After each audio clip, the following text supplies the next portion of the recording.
so much, Christopher. Thank you for coming tonight. And so today is going to be a Songs from the Musical Hidden program, and we're going to give a little context as we go along about where these songs fit into the musical. Before we do that, we want to tell you a little bit about how this came to be and how it developed. So Christopher already mentioned that this is based on the true story of a woman named Ruth Kapp Hartz, who was a hidden child as a young Jewish girl during World War II. Here's a picture of what she looks like now. And she is actually a friend of ours. We met her through my mother, Esther, who's in the second row there. And they bonded over being French teachers, both of them. And it took us years before we actually got to meet her. There's a book that is written about her story called Your Name is Renee. Actually, a former student of hers wrote the book along with Ruth. Because Ruth was so young during the war, she was 4 to 7 years old, she didn't actually remember a lot of things herself about the story. We're going to do questions later, Daniel. So her story is actually one of the best researched hidden child stories out there, because she couldn't rely on her memories, which are not always reliable, and they had to really do a lot of research and investigation.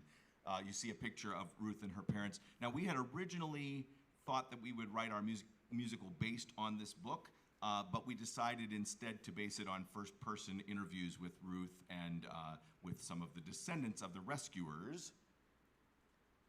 So in 2019, when we first met Ruth, we actually went to France, to the part of France where the story takes place, and went to a lot of the different places that were important in the story.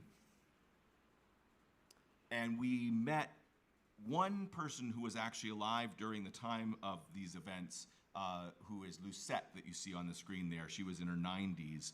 She's since passed away, but we interviewed her and we interviewed her descendants, and these are the Feydeau family, which are one of 2 families that risked their lives to save Ruth and her parents during the war. They're all incredible people. We really could understand how they came from a line of people who would do the kinds of things that they did. Every single one of them was one of the most giving, generous people that you can imagine. So it was really easy to picture. So actually, before I get to this, 2019 is when we went to France. You know what happened fairly soon after that. In 2020, everything shut down. And as full-time musicians, we suddenly had a lot of time on our hands that would normally have been spent traveling around and singing. So one silver lining for us about the pandemic is that we actually got to write a lot and bring our songs to various online critique circles and things like that. And then in May 2023, we had a staged concert reading of the first iteration of the musical. We were supposed to be doing this with no sets or costumes and with scripts in hand, and some of that was true, and some of it ended up having some production creep. So you can see in the pictures it looks a little bit more produced than we sort of anticipated, which was cool. And then we were lucky enough to have a full production in September 2024 of the show. And in our area, we basically live in the Philadelphia area. I think we forgot to mention that. I grew up in Ann Arbor, but we're here from the Philadelphia area. So all these things that have happened so far with the show generally have been in our local area. And we've done a lot of revising of this. We actually, Tanya Schaefer, who's sitting here and who's gonna join us for one song, helped us early on with giving us valuable feedback. We did various table readings. And then some of you know Rick Sperling, who's a longtime friend of ours. He helped us quite a bit in rewriting and revising and in creating a travel show of the musical, which is a 1-hour version with 7 cast members and a pianist. And so far, we've been bringing that around to schools and senior centers and other kinds of places in the Philadelphia area. We're working on plans to go much further afield. Maybe sometime we'll bring it here. So we're going to get started. Oh, did you want to say something? You're going to be seeing a few video clips from the full production, and then we're going to be singing a lot of the songs live. Now, if any of you are wondering why I'm hogging the microphone and not letting Jenny speak so much, Jenny is recovering from a illness, and so we're trying to protect her voice so that she could do as much singing as possible, and I'm going to do more of the talking. I do a lot of talking anyway, as some of you know. Anyway, we're going to be kind of working our way through a bunch of different parts of the show, not the whole show. Like Jenny said, we'll show you some videos, but mostly we'll be singing songs live, accompanied by Rebecca Biber here on the piano. Along the way, we'll try to explain where these songs fit into the story. So the very first thing that happens in the show is there is a video projected, and so you'll see that first, and that's going to lead us into the first song.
Should I do? I've seen this before. The memories hold such pain.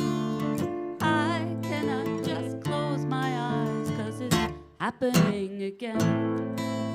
Swastikas and Nazi slogans, they're shouting death to Jews. A shooting in a synagogue, I can't bear to watch the news. Racial slurs and kids in cages, I've seen this all before. This is what I lived through then in the Second World War. Should I do? I've seen this before. The memories hold such pain. I cannot just close my eyes, 'cause it's happening again. For many years I've kept my silence, the trauma deep inside. Is this the day for me to speak? So many times I've tried. I came to this country to escape from the hate and fear. Was it a lie when I was told it could not happen here? My name is Ruth. I was a hidden child during World War II. I've never told anyone what happened, but now you want to know how I survived. I'll tell the tale at last. We shouldn't make the same mistakes. We must learn from the past. I know what to do. I've seen this before. The memories hold such pain. I cannot just close my eyes, 'cause it's happening again. It's happening again. It's happening again.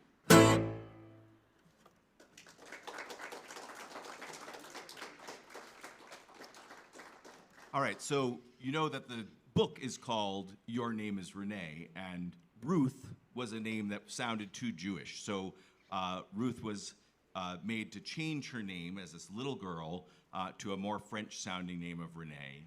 And the song you're going to see right now on the video is the attempt of the mother to get her to learn this new name.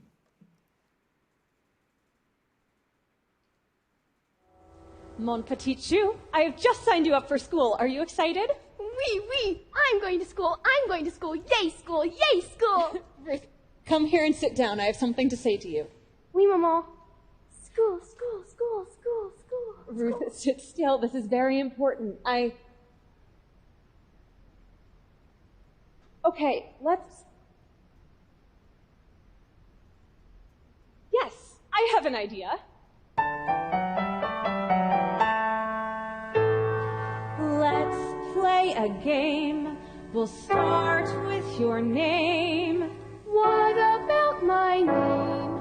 It cannot stay the same.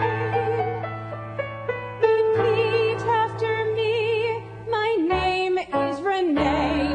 My name is Ruth. My name is Renee. My name is Ruth. No.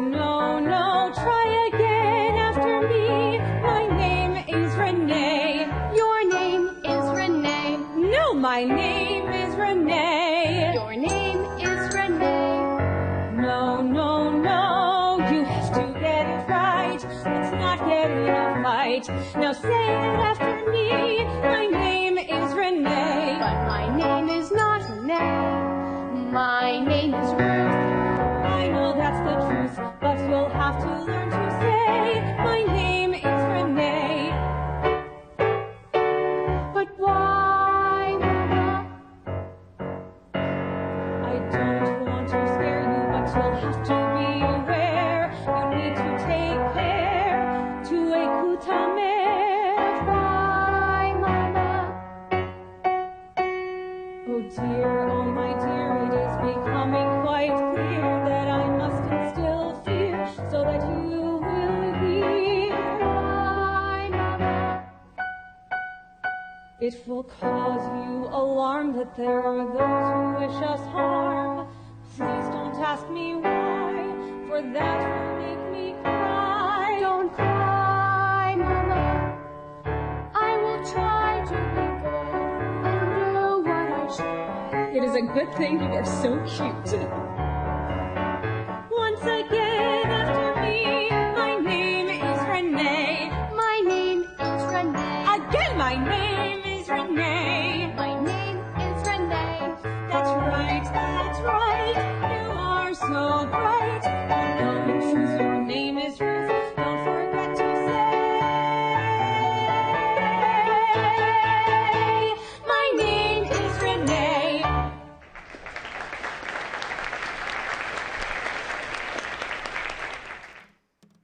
So, if you're wondering, the girl who played Renee in here is obviously not 4 to 7 years old. She was 11 when we had her in the very first iteration, and she was 13 by this point, and she'd become taller than the people playing her parents. But we always knew, actually, that we were not likely to have somebody the actual age. We actually made the character a few years older, like, 6 to 10, kind of more, but still, you have to use your imagination.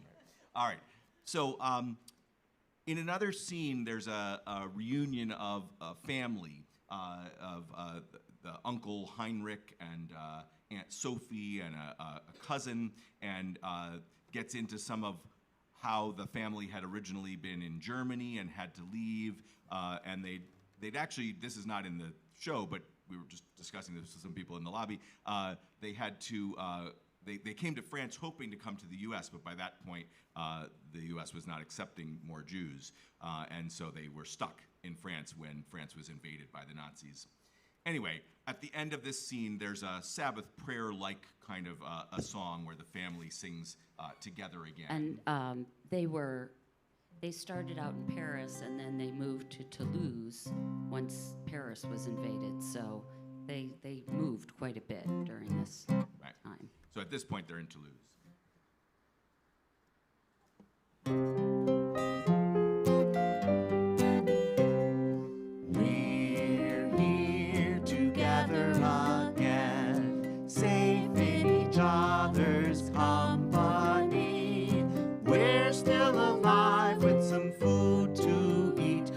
This moment we give thanks for our families.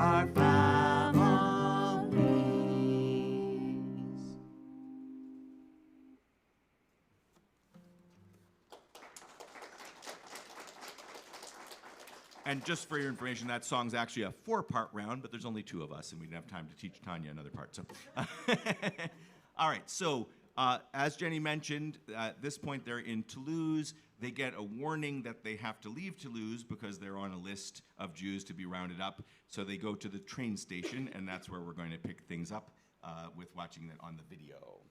The video excerpts are especially to give you a little bit of sense of some ensemble stuff that there's not enough of us up here to do.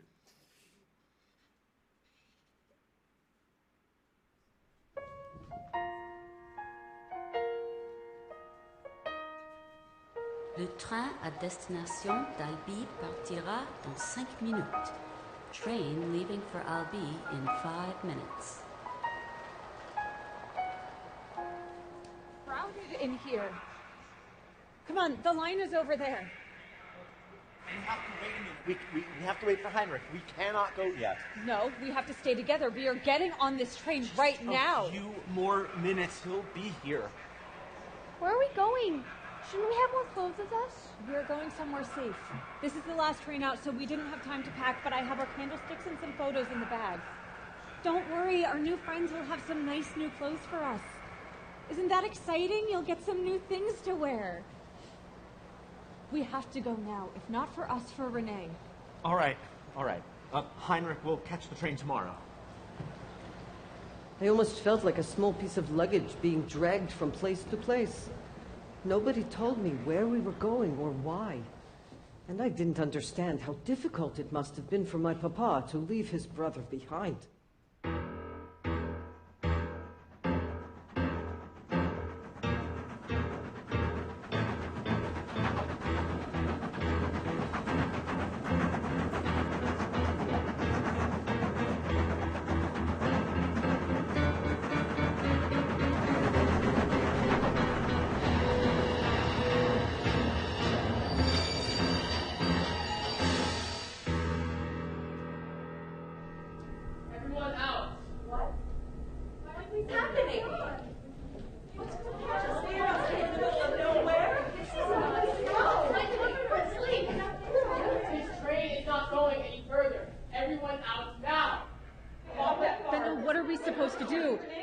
Walk that far. We'll have to carry her. It could take hours. Sir, will this train be continuing on from here? Should we wait to Don't ask questions.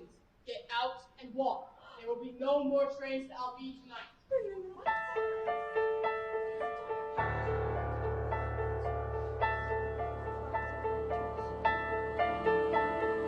Rocks and branches try to trip us.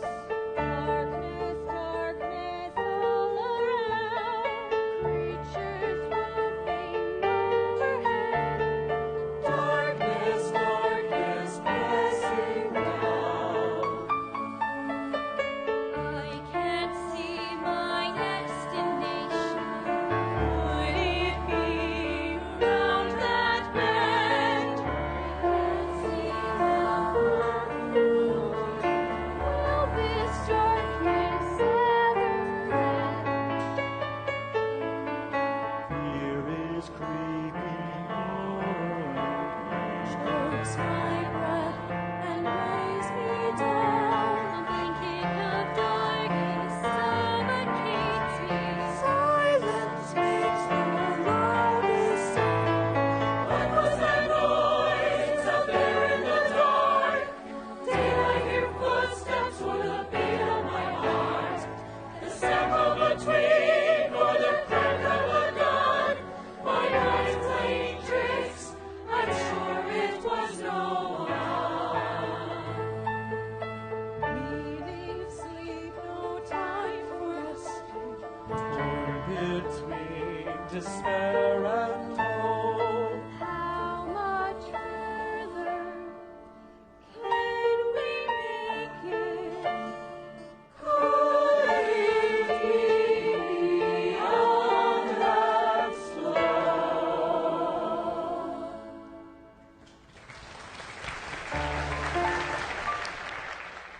All right, we're going to invite our friend Tanya Schaefer up for this next song, and she's going to be doing the part of Maman, and Jenny will be doing Renee, and I'll do Papa. And so after they arrive, finally, after walking through the dark woods to Albi, they come to the home of the Feydeau, who've agreed to take them in. They don't know them. They're strangers to them. And after they have gone to their own living space, Renee is afraid. They've been walking through these scary, dark woods, and so Papa thinks of a way to try to cheer her up by thinking of what life will be like after the war, and this is the song that's at that spot.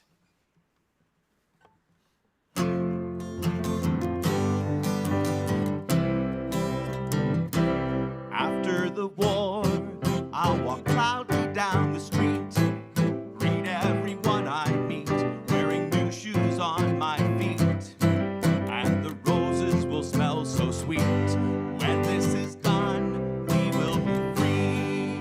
We will shout out in victory. They'll be singing, they'll be dancing. We'll be who we're meant to be. We will be free. After the war, I will stay outside all day. Every day. My friends will laugh and play, eating mountains of chocolate glacé. I'll bring Mama the biggest bouquet. Hooray! When this is done, we will be free. We will shout out in victory. No more running, no more hiding. We'll be who we're meant to be. We will be free.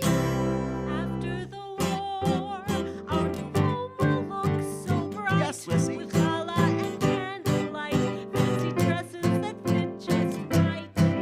Won't that be such a wonderful sight? Bravo! After the war, everything will be divine. The king will come to dine. We'll have tea cakes, we'll drink wine. And the sun will always shine. Da da da da da da da da da da da da da da da da da da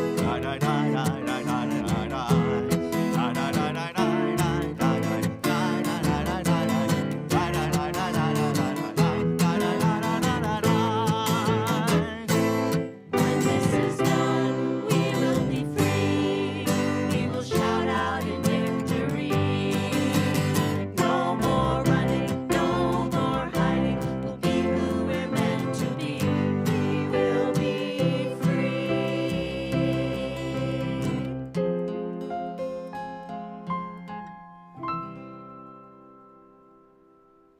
Thank you, Tanya Schaefer.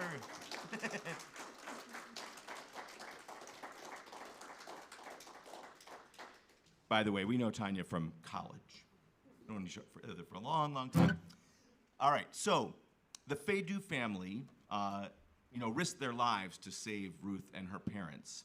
And one of the things that you've probably heard this before, one of the things we've noticed about a lot of the people who did heroic things during the Holocaust often really denied their heroism. They would say, I'm not a hero, and this is a song about that. In fact, Monsieur Feydeau is famous for actually saying these specific words. We sort of wanted to use his words in the song. And one of the things that's been really moving to us when we've been able to bring these songs back to the family, the descendants, like we said, of the Feydeau, and we went back just this last year and did a concert in September in Albi, which was a room filled with people who were either the family of the descendants of the rescuers or various people who knew them, part of the community. The whole town of Albi has been Not Albi. of Artez has been recognized by Yad Vashem for the number of Jews that they saved there. It was a real sort of a more than seldom thing that happened there. That's not the way to say it. But anyway, you know what I mean. It happened a lot. Anyway, this song, I'm Not a Hero, is sung by Monsieur Feydeau in the show.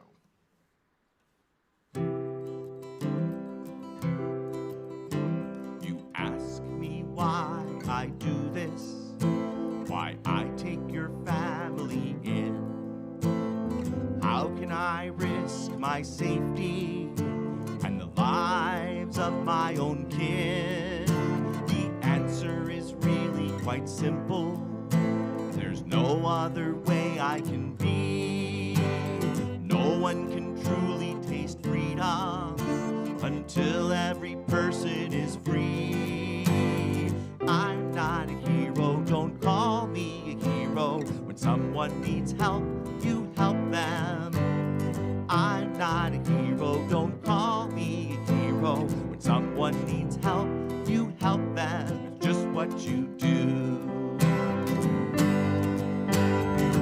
is the way I was brought up, to try to do what is right, to strive against injustice, to beat back the darkness with light.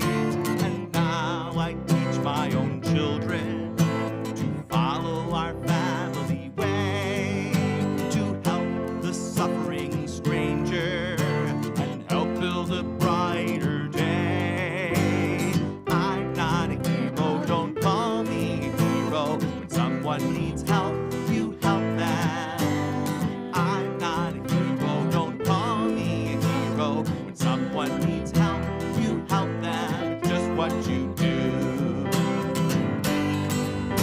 Another Jewish family lived up here before. In the middle of the night, they were dragged from their door.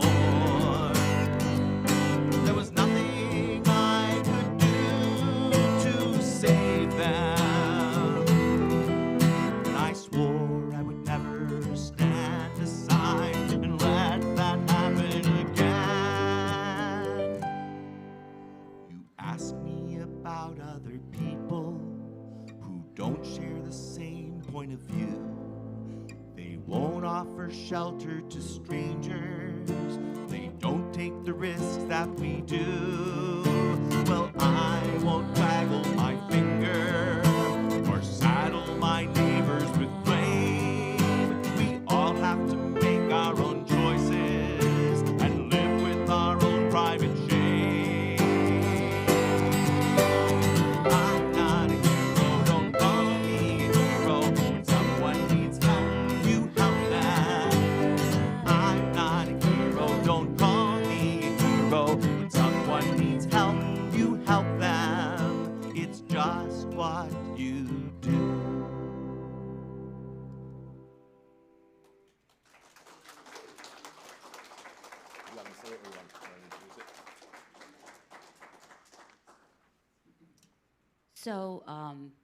So they were in this small town called Artez, and for a while, Renee goes to school, and at a certain point, she can't go to school anymore because it's gotten too dangerous, and so she's stuck in her room, and she's not very happy about it.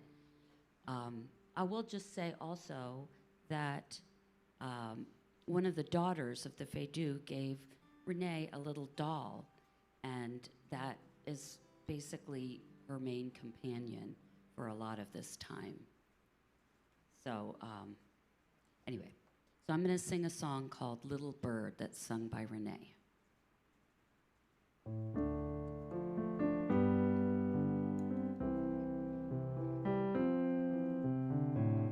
I see a little bird outside my window. I wonder where it flies each day. If I were that little bird outside my window, I would fly away. I have to stay inside my house, playing by myself each day. I can't even go to school. Why does it have to be this way? I make up silly games, but I am lonely. I see a girl playing outside. I know I have to stay inside my bedroom. Mama says I must hide. I don't understand this world.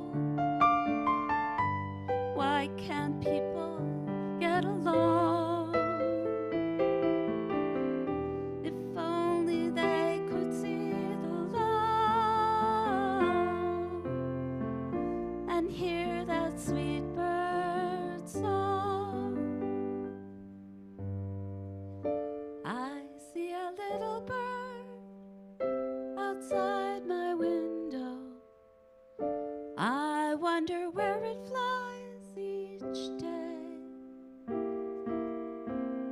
If I were that little bird outside my window, I would fly away. Oh, I would fly away.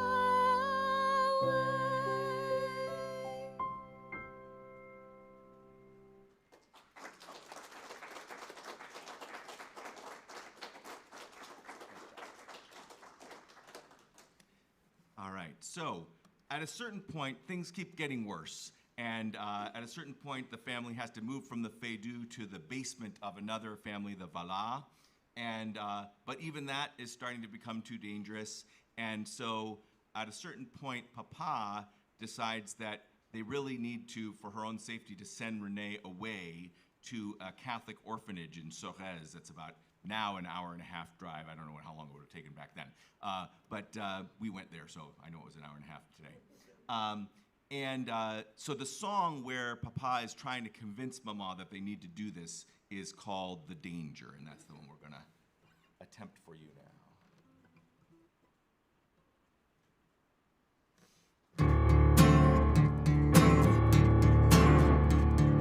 The danger's getting closer, there are roundups every night. We always knew this day would come. You say it's wrong, but I know it's right. Pale and thin, she will waste away, always hiding in the dark. I can't stand to watch her live like this. It's extinguishing her spark. The danger's getting closer, there are roundups every night. We have to make this painful choice. You say it's wrong, but I know it's right. We can't wait until they're at the door. No, no, no. This might be our only shot. You can't send her away. I know you wish that she could stay with us. I will protect her. But we can't risk getting caught. I dream of her sitting in the sun, eating 3 meals a day, getting stronger and making friends. Hiding is the only way. The danger's getting stronger, there are roundups every night. We always knew this day would come. It feels wrong, but I know it's right.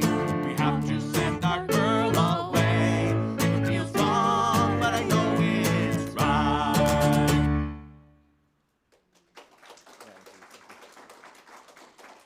Thank you. So, Mama regretfully agrees to do this. And one of the things I just want to point out is, for us, a lot of the times when we were thinking about the songs in this show, we were thinking also about the resonances today. Obviously, the very beginning of the show makes that explicit, but even in songs like Little Bird, you know, we were stuck inside for the pandemic. We knew that wasn't as horrific as being stuck inside as a hidden child, but it gave us a tiny window into what it might feel like to, you know, just be in your house all the time, all day. And there was a kind of fear involved. Anyway, this next song is the song that the mother sings after Renee is driven away. And in this case, we were thinking about the pain of parents who have to separate from their children in the present day, at our border, in Ukraine, et cetera, and that informed our feelings in exploring, you know, the feelings of this historical time.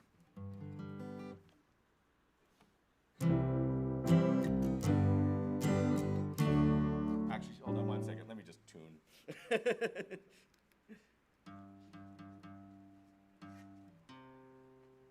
want to say what the song's called? This song is called I Do It Out of Love.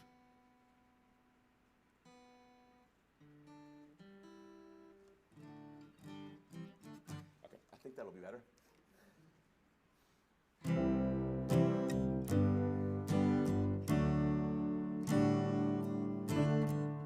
I'd give you the sun and a hat full of dreams. I'd give you the moon and the stars up above. Sending you away is the hardest thing I've ever done.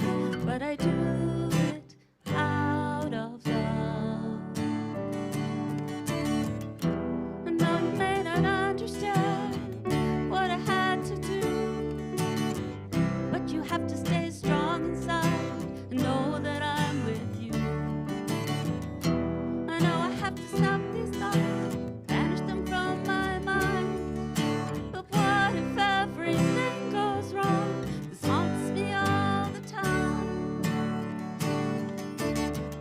I'd give you the sun and a head full of dreams. I'd give you the moon and the stars up above. Sending you away is the hardest thing I've ever done, but I do it out of love.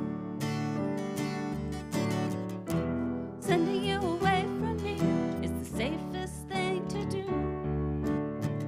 Have to trust these strangers that they'll take good care of you.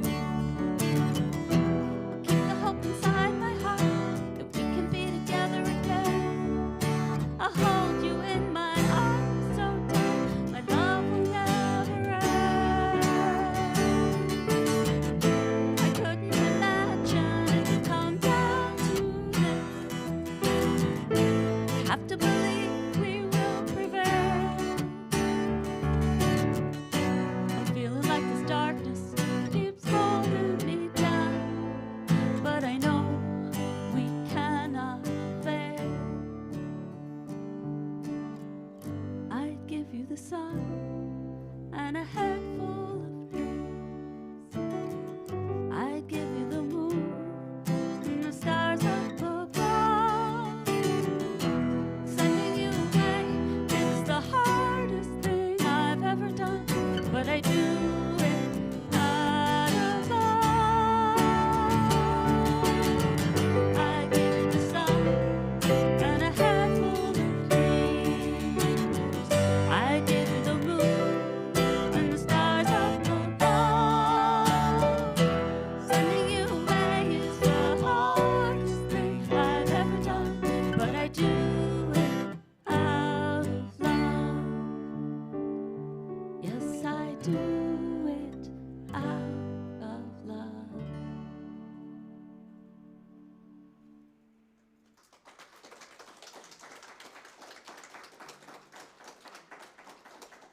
So that's almost the end of Act One. At the very end of Act One, Renee is brought to the gates of the convent, the orphanage, and one thing that's happening throughout this whole show is that Renee doesn't really understand what's going on. She's brought to this train, she's brought to this place, she's sent away from her parents. She's never really, nothing is explained to her, and part of that's for her own safety, right? Because she is very young and she might say something if she knew all the facts. If she might say something that she shouldn't say, but the Act 2 starts with another prologue, first an ensemble kind of piece, and one thing that I've noticed, and you may have too, about many stories from the Holocaust, is that the difference between life and death often hinges on chance.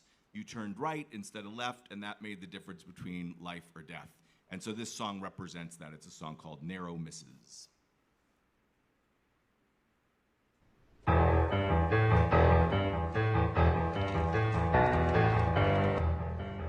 So many times the difference between life and death hinged on luck and chance. Every choice my parents made could have been critical, but they couldn't know which way it would go. What if we hadn't caught that last train to Albi? Turn left or right, by day or night. Which road, which way? Run now or stay. Narrow misses, like it ends on narrow misses. Trust him or not. Get help, get shot. Stay here or fly. Live on.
here to clap for a video.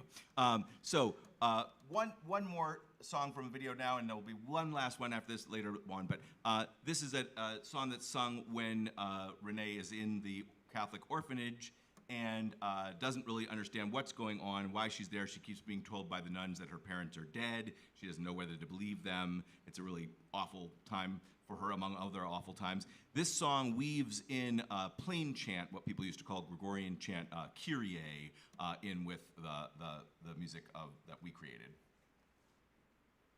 Do you know the correct way to cross yourself? No, sister. Start here.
Once more.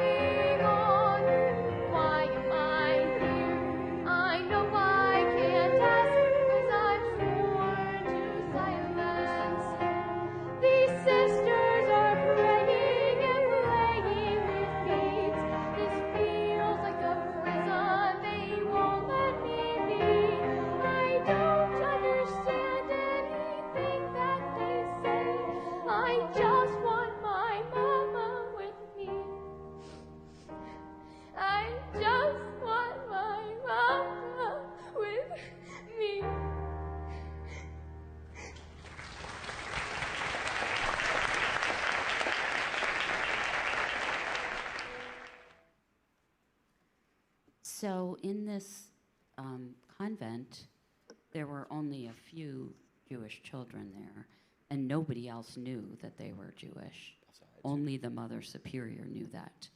And it was also a place where the children weren't allowed to speak unless spoken to, like in lessons or something. But they weren't supposed to talk to each other. They weren't supposed to talk to anybody.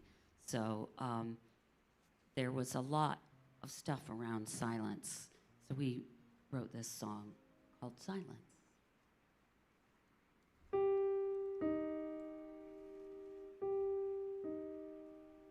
Silence circles around me, so many unspoken words, secrets buried inside me. Will I let them fly out like birds? I'm watching to see what comes next. Is there anyone I can believe? I'm waiting.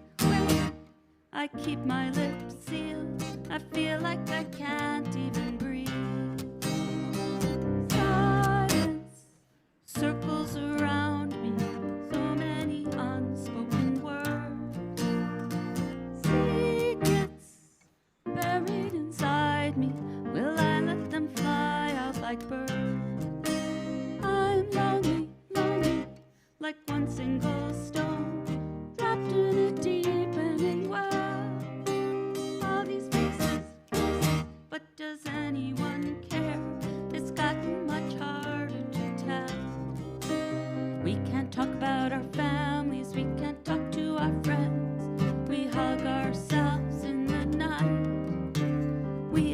about the war. We don't talk about who's hiding. We pretend everything is alright. We don't talk about the harbor. We don't talk about resistance. Loved ones are hidden from sight. We can't trust our neighbors. We can't trust the news. We just want an end to this fight.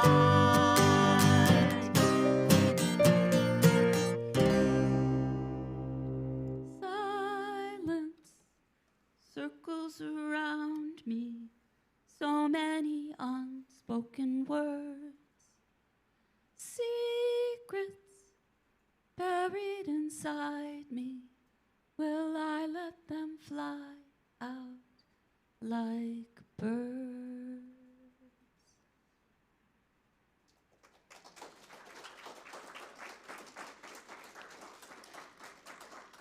So we're going to skip over some things, of course. There's lots of things that happen in the show we don't have time for. But at one point, the Jewish children are gathered up late at night by the Mother Superior and made to hide under the chapel. We've actually seen the trap door that went down. They had to go down in that chapel. And above them, the Nazis came looking for Jewish children that they'd heard were there. And Ruth says if they had dogs, they would have found them, but they didn't. The building, the abbey where they were housed, the children, the orphanage was right in the middle. It was it's a huge building, like goes blocks. On one side was the Gestapo. On the other side was the French police, the La Milice. So you can imagine the guts of this Mother Superior to be hiding these 7 Jewish children right between these dangerous forces. So this is the moment, though, where came the closest to being caught, and they had to hide under this chapel all night. And after that, we're not exactly sure why the timing worked the way it did. We have a theory, but in our show, we made that the moment when the Mother Superior decides that it's not safe for them to stay there anymore, and that's when Renee gets sent back to Artes to be reunited with her family. Soon after that, the war ends, and there's a lot of changes. And then we started out in the present day. We end up in the present day again with an epilogue. And in that, we find out various things like that Uncle Heinrich died at Auschwitz, and other summary kind of what's happening. But one thing that we added after our initial version is a song, because Ruth said something to us that really struck us. She said she wasn't sure if she would have done the things that her rescuers did, to risk her life, and particularly the lives of her children, to save strangers, and that haunts her. And so this song grew out of that revelation from her. Hold on one more moment, because I think it'll be better if I... Actually, you can go ahead. You can start. You can start.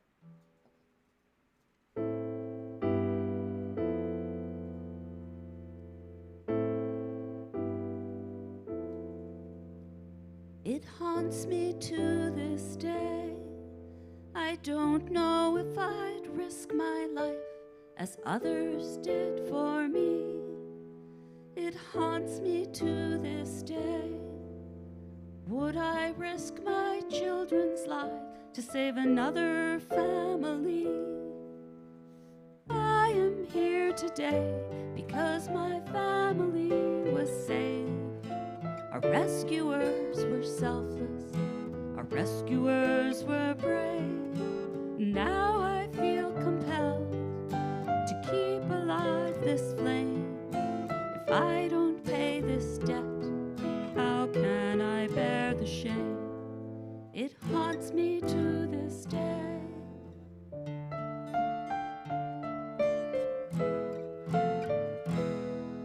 It haunts me to this day.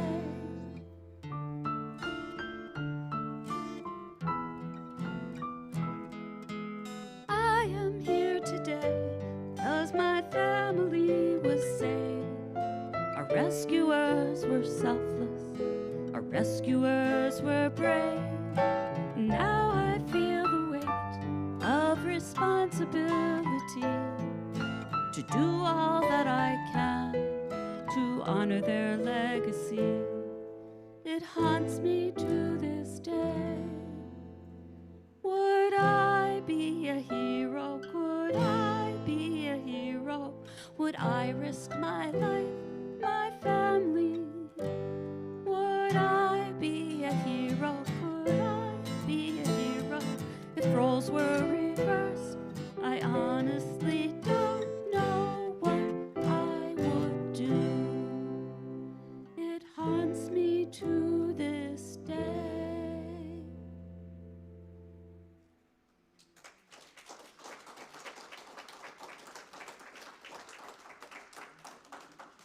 So just a couple more songs. We're going to show you the sort of finale as a video because it's a big ensemble thing, the title song. And one thing I hope you've noticed, but I should have probably mentioned it, that throughout the storytelling here, Ruth serves as a narrator, often observing and commenting on certain things. There's certain moments where she kind of enters into the story that we're seeing. And at the very end, you're going to see there's a little interaction between the young Renee and Ruth that I find very moving. Sometimes when I even talk about it, I can't say.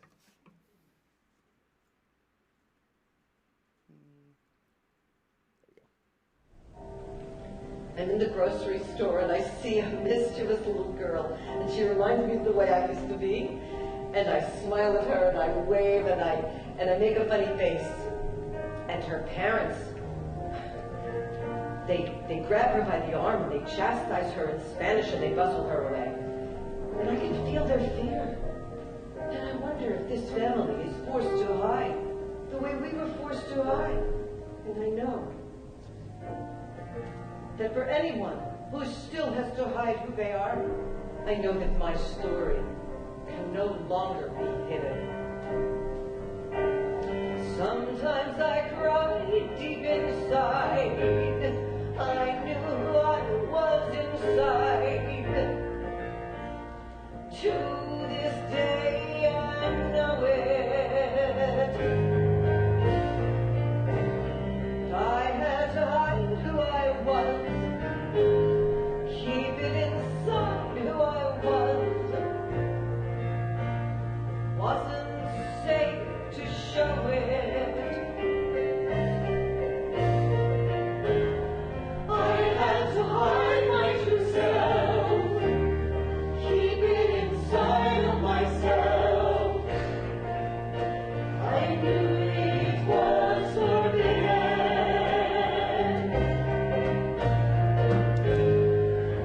And I longed for the day when I could be strong my own way.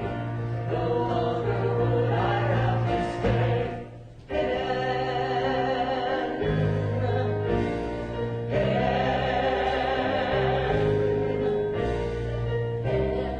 Now is the time to sing out. It's long past time to come out. Stand up now and show it. Never forget who you are, and don't regret who you are. In your heart you know it.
So that's technically the end of the show itself, but then there's a little postlude, and this is one you can actually sing on if you'd like. I know that might sound strange, but this is a song called "Never Again Means Never Again," and it's actually got a lot of repeated parts that are possible to sing, and I've put the words up on the screen. Okay. Okay. Sorry.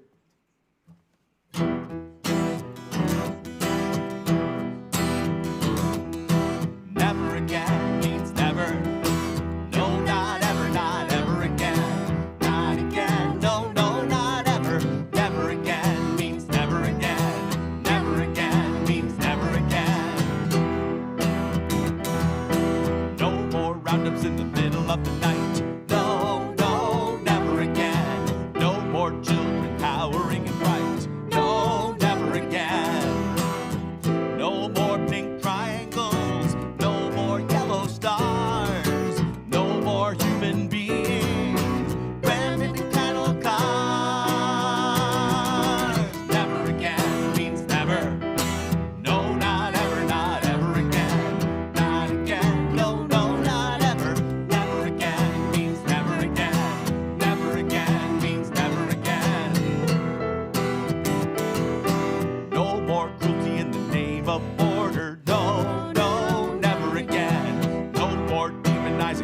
across the border. No, never again. No more death camps, no more genocide, no more killing civilians, no matter which side. Sing it with us. Never again means never. No, not ever again. Not again, no, no, not ever. Never again means never again. Never again means never again. No more racist rants and rages. No, no, never again. No more throwing children in cages. No, never again. No more executions by police without a jury or trial. No more excuses. And no more denial. Never again means never. No, not ever again. Not again, no, no, not ever. Never again means never again. Never again means never again. Never again means never again.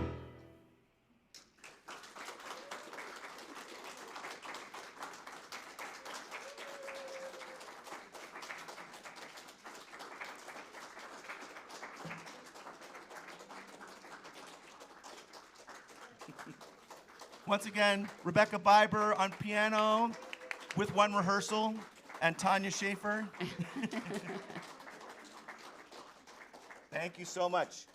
So we are going to have a little question and answer if anybody has some questions for us about any aspect of this. Now, we often are able to have Ruth join us either virtually or in person, and unfortunately, technologically, that wasn't possible in this space. But we do know a lot. We know a lot about her. We've been to yeah. many Q&As with Ruth, so Yeah. we can probably answer your question. And we have one request because they are live streaming and recording it. That if you do ask a question, Christopher has a microphone he'd like to bring you. So don't start to ask your question until the microphone gets to you. So how old is Ruth now, and how old was she when she came to the U.S.? Good questions. Okay, Ruth is now 89, I believe. And she, after the war, her family went back to Paris. They stayed one more year in Artes, and then they moved back to Paris. So she grew up in Paris, and she went to the Sorbonne. I believe she studied chemistry or something like that. Anyway, she met a young American man in Paris. She and her friend gave these two American soldiers a tour around Paris, and they hit it off. And then she was planning on going to the U.S. to visit some relatives that were there, and so she visited him in Philadelphia, and they fell in love and decided to get married. So she moved to the United States in 1959. So is she in Philadelphia, or is she here? Yeah, she's just outside of Philadelphia. Yeah, she lives very close to us in the Philadelphia area. But I thought you said she was friends with your mother. Yeah. So you asked, but you thought that she was friends with. They met in Florida actually on vacation. So yeah. All right, other questions?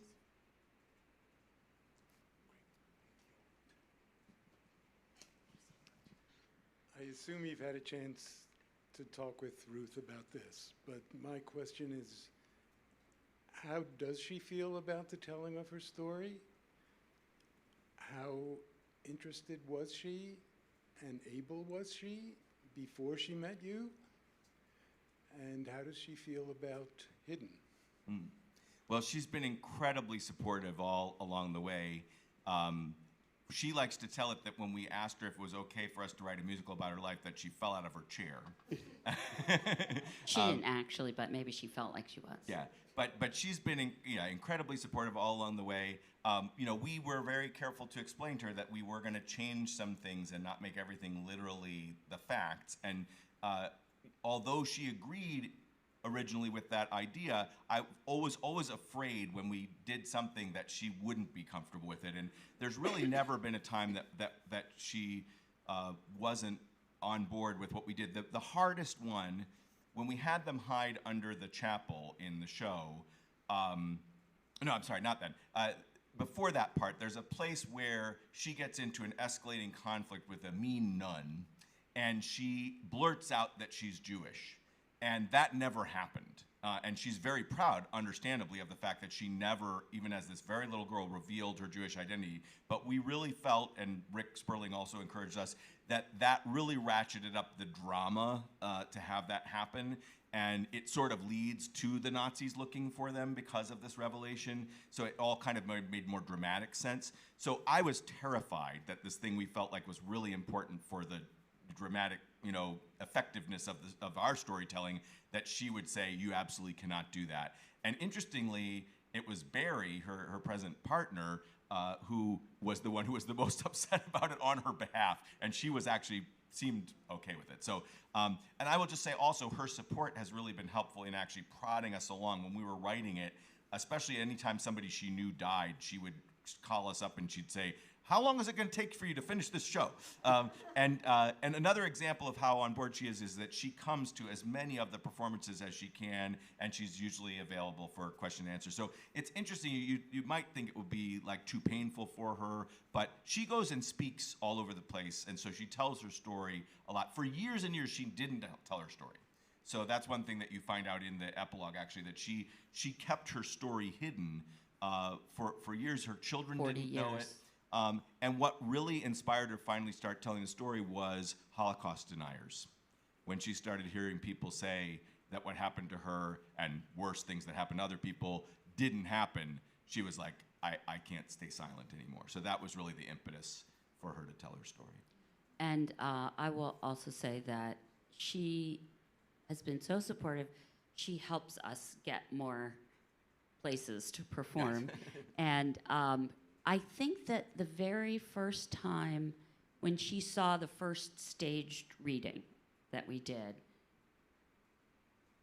I'm not even sure. I think it was really the second show of it where she really kind of let herself watch it. And that was very emotional for her.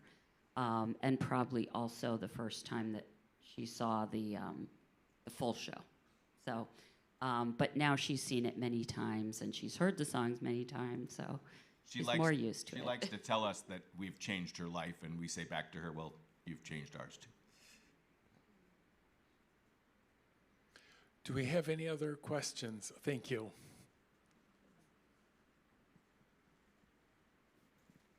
A wonderful show, and just the music, it's interesting because it's upbeat. The songs, I was struck by, a lot of the melodies seemed upbeat, but the topic is not. And I was just curious also, just against the background of the powerful video that you showed at the beginning, is what has been the reaction of doing this live, to school audiences or other age groups? What's been the reaction? We've had because they're catchy songs. They're ones you could imagine singing, and then you listen to the words and you're thinking, well, do I want to be singing that one over and over again? So. Yeah, well, we've had really positive responses, and a lot of times people will say to us when they heard that this was a musical about this story, they kind of questioned whether that was appropriate, whether that would work, and a lot of the people who've told us that felt that it really did, So, and it is true, I think if this was a death camp story, I would be a lot less comfortable making it a musical. But the fact that this does have a lot of hope, that it really does focus on the rescuers and allies, and the fact that Ruth and her parents did survive because of the bravery, it does have, I wouldn't say it's light, but it does have some hope there. And that helped us want to deal with the story. It's hard to immerse yourself in a story that's just so depressing, and this one has some hope in it. So in terms of students, we have mostly been doing the 1-hour travel show that we can bring around. So we've had very positive reactions from the students. Like they've like, it's sort of, a lot of them have studied the Holocaust, but it brings it to life. It's like, oh, this actually happened to real people. And it's a different story from some other ones that they know. So. Is there a question here? Yeah, have you taken this anyplace else in Ann Arbor? To any student groups or to the Jewish Community Center or any other places? We did a program at the Jewish Community Center at one point that was like this. And we're going to be doing one at Glacier Hills, where my mother lives, in June. And we'd love to bring the travel show here. It's logistically complicated to bring that many people that far. We are working on a trip to Atlanta, though, with that. So like most of the things have been local. But we'd love to do it. So if you have any or suggestions. If there's, you know, Yep. somebody who would want to do it here Yep. with people here, that would be fantastic. Yeah, that would be very cool. So yeah, so we're open, and feel free to talk to us. We do have a mailing list back there along with the CDs that Christopher mentioned, and on the mailing list, if you have suggestions of places you think might be interested, feel free to write it down.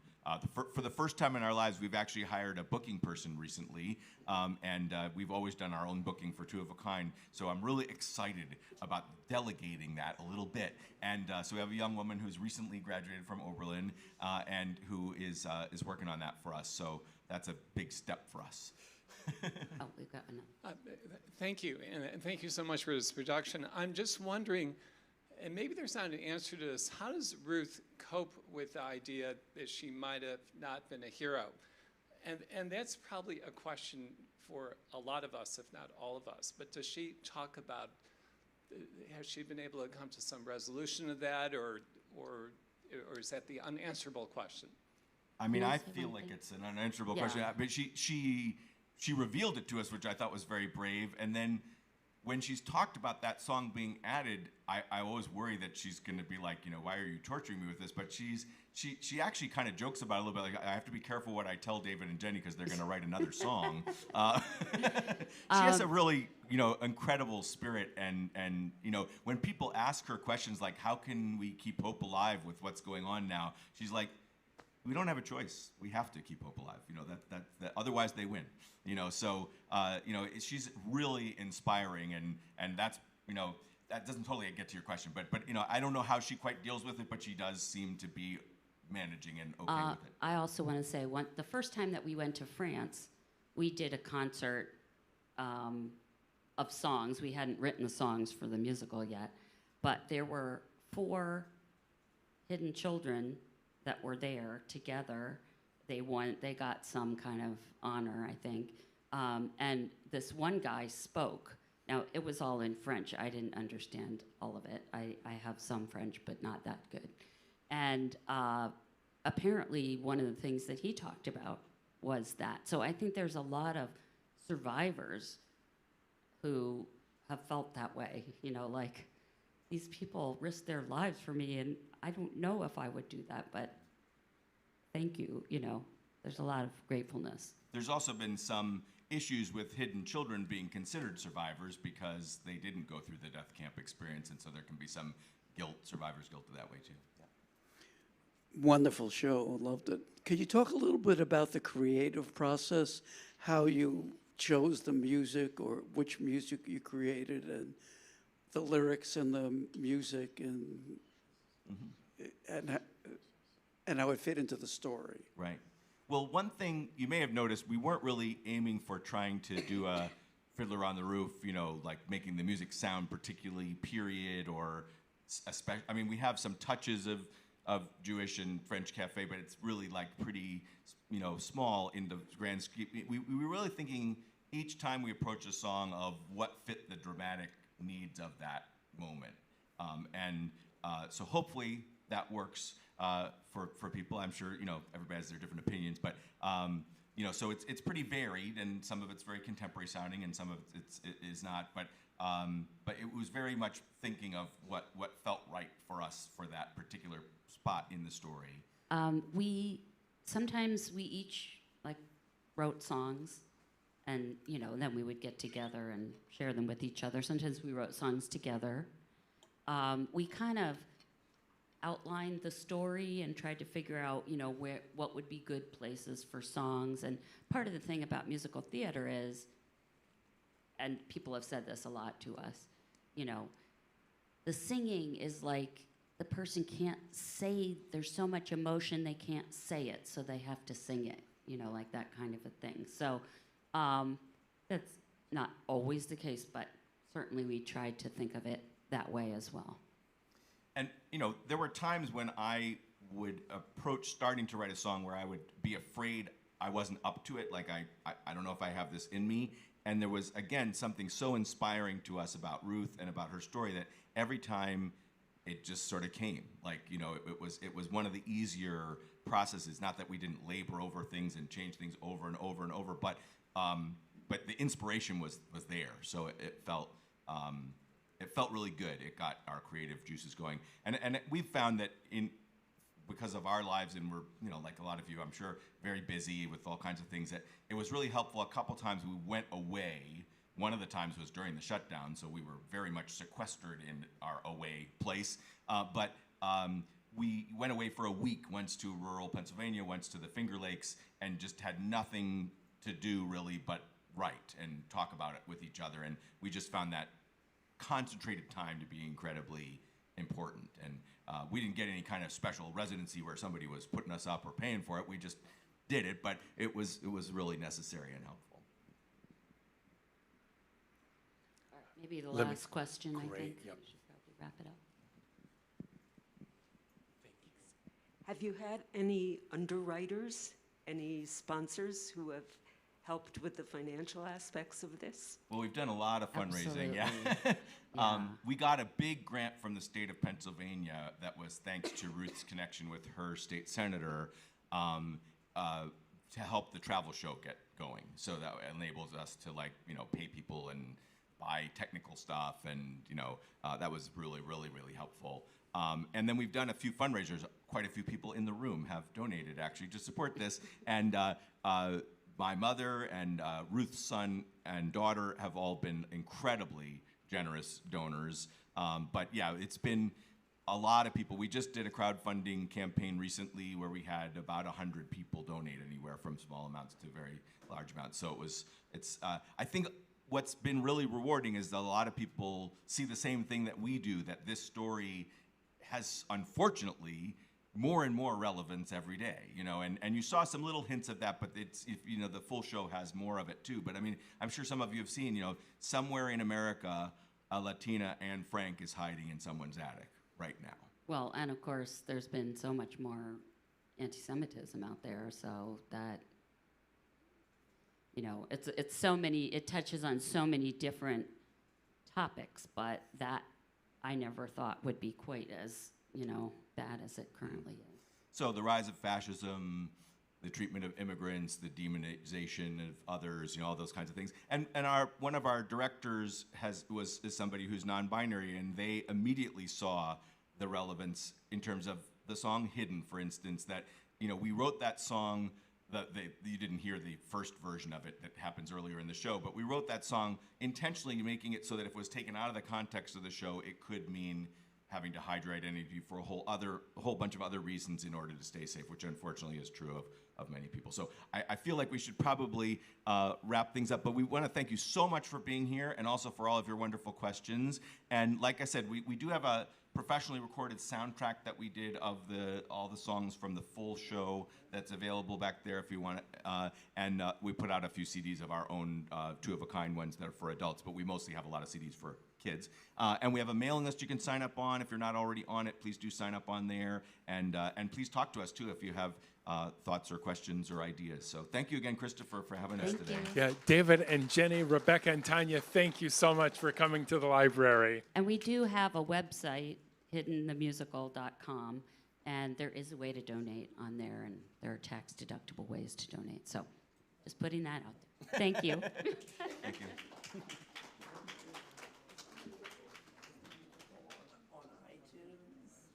Yeah, well, the soundtrack is, yeah. We have the soundtrack on Zion.